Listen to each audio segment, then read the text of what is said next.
आज हाम्रै आँखा अगाडि दुईटा दृश्य देखा परेका छन्। एउटा अत्यन्त दर्दनाक दृश्य, एउटा अचम्मको रमाइलो दृश्य।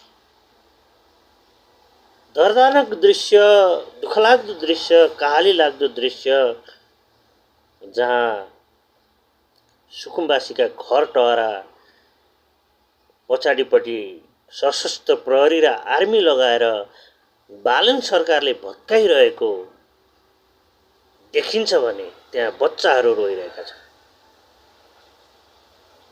एउटा घरमा त लासै आत्महत्या गरेको लासै देखा परेको छ। तर हिजो यति सानो कुरामा नि सरकारलाई ठुलो गाली गर्ने रासपाका सांसदहरू आज चुइक्क बोल्दैछन्। बालनले घर भत्काइदिँदा बच्चा रोएको, कराएको, रोएको, यिनीहरू बोल्दैन। यिनीहरूले के देखेका छैन? के पार्टीको तर्फबाट यिनीहरूको मुखमा लगाम बाँधिएको छ? जनताका पीडा यिनीहरू किन बोल्दैन? के रासपामा आन्तरिक प्रजातन्त्र मरेको हो?